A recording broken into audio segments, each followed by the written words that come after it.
What's happening, everybody? It's another episode of Elevate Your Game. I'm Todd Wilson. Today, we have our special guest, head coach of Notre Dame High School, Matt Sargeant. Matt, welcome to the show. Thanks for having me. Appreciate it. Absolutely. We're here for the Core Prep Fall Classic, where Notre Dame's going to square off against Birmingham later today. Just want to get some insight as we head into the season, about 10 days away or less almost, right? Yeah. Starting this season. Yeah. And so I love to start this off by asking, when did you fall in love with basketball? I guess probably unconsciously, my dad would take me to the gym for his Sunday morning pickup games when I was like 2. So I don't remember that, but I was around the game every Sunday for, however long that was going on. And then I think like consciously started playing when I was 6. And I was like pretty good at throwing the ball at in the basket at an early age. And I think just that feeling just kind of stuck. I just want to keep doing that for as long as I could. No, man, that's awesome. That I love to connect that passion that people have for basketball and how it translates through your life and playing, and then now coaching and passing that passion on to other kids. It's different from when we grew up, where we go outside and play basketball. We'd be in the gym. We didn't know. These kids are a little different generation, and so being able to pass along that, I want to say, that authentic passion for the game. To them is always a task. What do you look forward to this upcoming season with your current team? You guys are returning Mission League champions. You got some, high level team all the way across the board. 3 guards that are committed to some high major schools. What are you looking forward to the most? I think just the overall challenge of the season. What I love about basketball is just getting to compete at a highest level as possible, and our schedule, our league. Just California basketball overall is as strong as high school basketball can get. So just, meeting the challenge of preparing every single day, and then when the games come, just getting to compete in those environments. I'm excited for basically everything all along the way. Awesome. You take last season, pretty successful season along the way, and developing guys, got some guys at college. We always tell the guys to work on something in the off season. My question to you is, what did you develop in your off season as a coach that you want to apply to the team this year? Man, so for me it was a lot of research just about culture building with new people. So, I've been coaching 11 years as a varsity head coach, and this team lacks continuity more than any other team I ever had. So I'll give you an example. So last year's team had 16 guys on it, and 13 were returning players. This year's team, between freshmen, JV players, and transfers, we have 9 new guys and only five holdovers. So dealing with that kind of change to try and keep a culture consistent when you don't have that sort of, like, these guys have been here 3 or 4 years. They kind of know the route of how we do things. So read a bunch of books, talked to a bunch of coaches. Luckily, a lot of the college coaches that I know are dealing with the exact same thing because of the transfer portal, so they had some key insights. And so that was, most of my conversations in the offseason was about, navigating new guys coming in who are really talented, and sort of like, where to push, where not to push, and, how to maintain what we have built over the last 5 years that I've been here. No, absolutely. It sounds like it's a very delicate thing to approach with different personalities, different backgrounds. LA being a melting pot, and kids, coming from all over to play for your team, and that detail is important. I like how you said, like, what to push and what not to push. And it transitions well into our next question. We have our Mount Rushmore of coaches for you. We call it My Rushmore. And so who's your top 4 coaches of all time that you use to apply to your either your coaching or that you just admire? Yeah, so just based off the books that I have consumed in my life, it would be John Wooden, number 1. It would be Phil Jackson, number 2. It would be Pete Carroll, number 3. Number 4. Oh, that's a close one. From a basketball perspective, it's probably Pete Carroll, just because of where I played college basketball. I only read one of his books, but just going through that college experience, through that system, has continued to sort of influence me. So those would be the 4 coaches.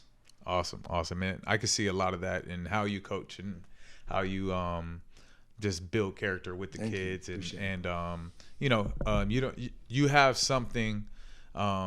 I want to say probably besides this last year, and it happens, but what I saw over the years is you kept guys for 4 years, at your school, and it's important for them to really develop and see from the beginning to the end of what you were trying to build. And I think that's extremely important for people to see that it still happens. It's awesome to see, their core alumni, and we try to teach them that when they're here, hey, go somewhere, stick with it. And they did, and it turned out well for them. They're playing at a high level. They're physical specimens as far as like basketball players, but even greater people. 100%. And so thank you, man. Thank you for being a coach like that. That's awesome. If you can use one word or short phrase to describe Notre Dame basketball, what would it be?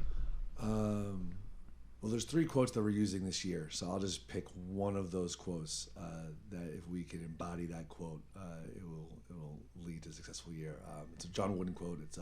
It's amazing how much can be accomplished when no one is concerned with who gets the credit.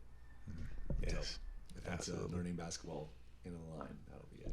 Love that. And last question. This is the Tark question of the day. Tark wanted to be here. He couldn't. And this is the Tark question of the day.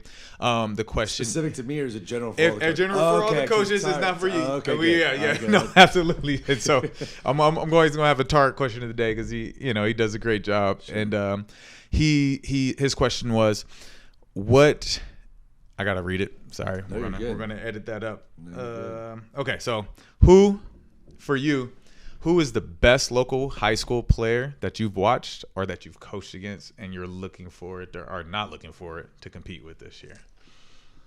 It may be somebody on your team. Yeah, I mean, obviously, I want it. Dusty for me, getting to coach Dusty the last 4 years and seeing how he's matured as not just a player but as a person over the 4 years. It's a pleasure getting to come into the gym every day, getting to coach him. So that's within my own team. If I'm picking one player that we're going to compete against, we competed against him last year. It would be just Jared McCain. I just appreciate the enthusiasm and passion that he plays with. And we kind of sold out last year to stop him and him alone, and Donovan Dent made us pay the price. So probably have to think of a different route this time when we play him on the 7th. But I'm excited to play Jared in that Centennial team. Yeah, no, you have a tough schedule. I've seen your schedule. Mm-hmm. It is a national schedule, if you can call it that. It's sure. a juggernaut schedule, and that level of competition and day in and day out. How are you going to manage the emotional highs and lows of the players going into a game against Corona Centennial, and then who's the next game after that? And managing that, that's the pinnacle, we could say, at the beginning of a season, sure. Playing a Corona Centennial and then playing someone else.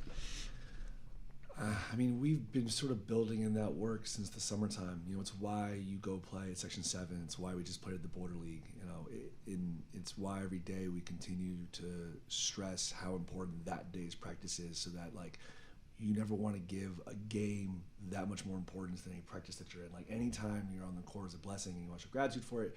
And so that way you sort of, that's the only way to manage the highs and the lows. And it's difficult because these are kids, and they're raging with hormones, and especially in a social media age where everything's so public, it's hard not to sort of get lost in the intensity of those experiences. But if you really go about, I'm just trying to be great every single day, then you can manage, when you have an experience that maybe you don't reach where you want to get to, next day, I got to be great today. And then you just try to stay in the present moment as best you can.